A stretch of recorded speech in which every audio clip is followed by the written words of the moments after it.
আসসালামু আলাইকুম। ঈদ চলে গেছে, মানে কুরবানির ঈদ। তো ভারতের অসংখ্য ঘটনা আমাদের সামনে আসছে, আমরা দেখছি। ঈদের নামাজ নিয়ে, কুরবানি নিয়ে অনেক ঝামেলা করছে ওই দেশের আর কি, যারা ক্ষমতাশীল উগ্রবাদী আছে তারা। তো বাংলাদেশের একজন হিন্দু একটা পোস্ট করছে, হিন্দু মানুষ হিন্দু ধর্মের মানুষ আর কি। তো তার পোস্টটা পরে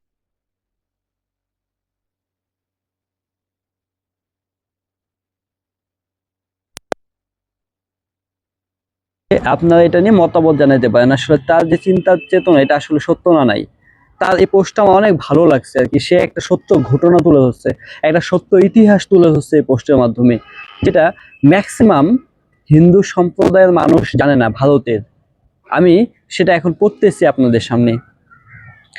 ভারতের পশ্চিম বাংলার মুখ্যমন্ত্রী শুভেন্দু অধিকারীর ঘোষণা অনুযায়ী ঐতিহাসিক রেড রোডের ঈদের জামাত নিষিদ্ধ হয়েছে, যার কারণে পশ্চিম যার কারণে পশ্চিম বাংলার মুসলমান সম্প্রদায়ের মানুষের মধ্যে এবার ঈদের জামাত ম্লান হয়ে গেছে। অথচ রেড রোডের ঈদের জামাতের এক সুদীর্ঘ এবং ঐতিহাসিক পটভূমি রয়েছে। ব্রিটিশ আমলে, এটা কিন্তু ব্রিটিশ আমলের কথা বলতেছে, যে ব্রিটিশ আমলে খিলাফত কমিটির উদ্যোগে প্রথম এখানে নামাজ শুরু হয়। তখন আজকের এই যে রোড বা আজকের যে রাস্তা, এটা এতটা ঝকঝকে রাস্তা ছিল না।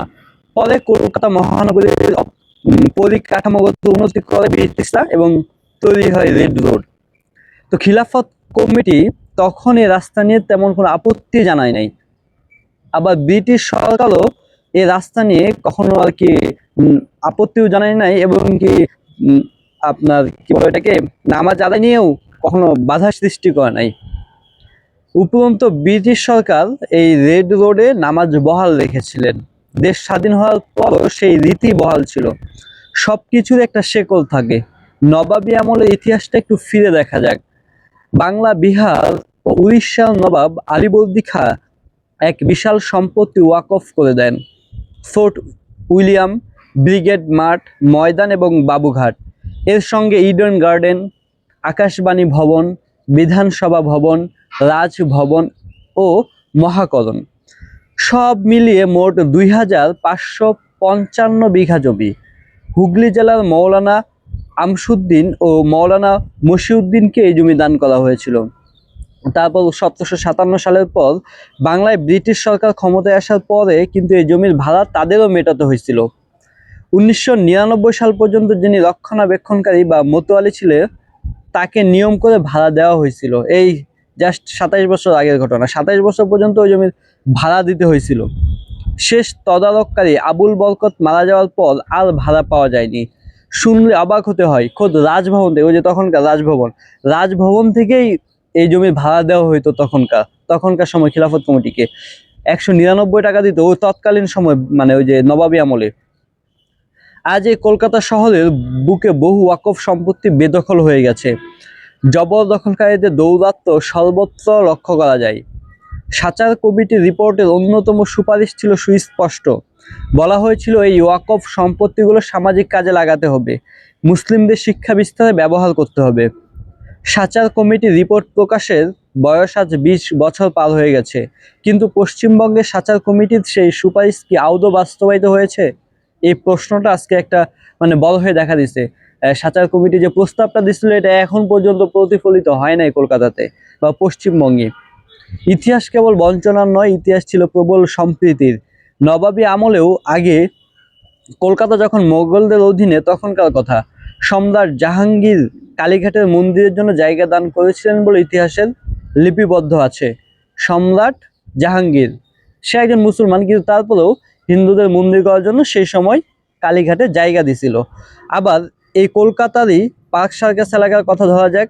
বিদেশ গুহ রোডের শিব মন্দির তৈরির জন্য জমি দিয়েছিলেন মুসলিমরা। তাহলে এখন যে ওইখানে বিদেশ গুহ রোডে শিব মন্দিরটা আছে, এটা জমিটা কিন্তু মুসলিমরাই দিছিল। তখন কিন্তু আলাদা একটা সম্প্রীতি ছিল হিন্দু মুসলিমদের মধ্যে। একে অপরের পাশে দাঁড়ানোর এই ইতিবাচক ইতিহাসগুলো আজ বড়ই ম্লান হয়ে উঠেছে। বর্তমানের কোলাহলে সেই মিলনের সুর আর শোনা যায় না, পড়ে থাকে কেবল বিষাদ।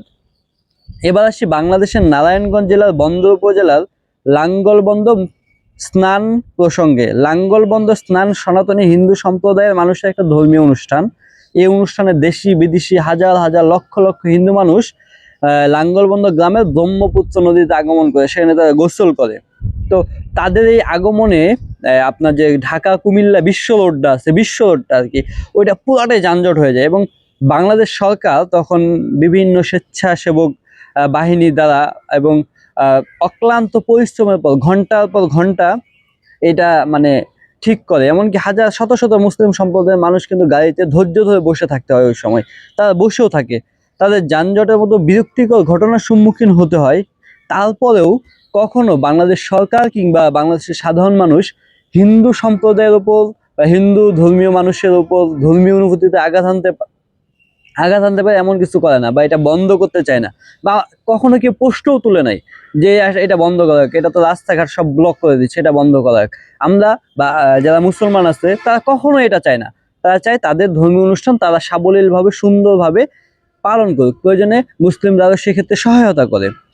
কিন্তু তারপরও বাংলাদেশ সরকার, এটা বললাম, অথচ পশ্চিম বাংলায় মাত্র কয়েক ঘন্টায় একটা রাস্তা বন্ধ রেখে ঐতিহাসিক রেড রোডে পশ্চিম বাংলার মুসলমান সম্প্রদায়ের নামাজ পড়তে নিষিদ্ধ ঘোষণা করা হলো, যা বাংলাদেশের হিন্দু সম্প্রদায়ের মানুষের জন্যও লজ্জাকর।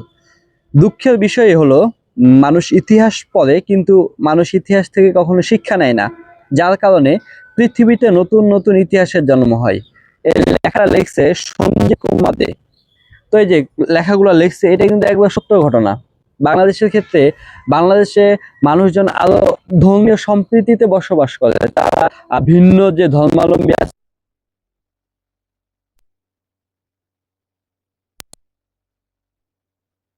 যেটা পশ্চিমবঙ্গে বা ভারতবর্ষে হয় না, এটা আসলে কষ্টকর বিষয়। এছাড়া আরেকটা বিষয় কষ্টকর, যে বাংলাদেশের এমন অনেক পোস্ট দেখি যারা বলে যে বাংলাদেশের যারা হিন্দু আছে তাদের জন্য আলাদা দেশ প্রয়োজন, তাদের জন্য আলাদা কান্ট্রির প্রয়োজন, বাংলাদেশকে ভেঙে হিন্দু রাষ্ট্র করা হোক।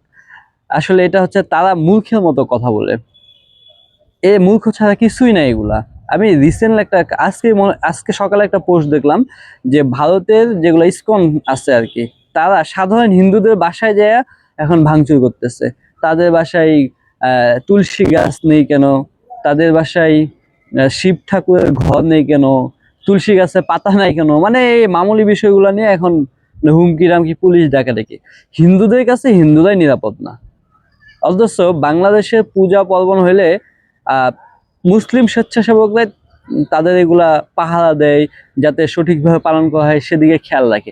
দু একটা উটকো ঝামেলা হয় এগুলাতে, দু একটা থাকে সাম্প্রদায়িক দাঙ্গা টাঙ্গা বাঁধানোর লক্ষ্যে আর কি, দু একটা ঘটনা ঘটায়, হয় এরকম, শত হাজার লক্ষে একটা ঘুরতেই পারে, এটা ব্যতিক্রম, কিন্তু ম্যাক্সিমাম ক্ষেত্রে এমনটা হয়।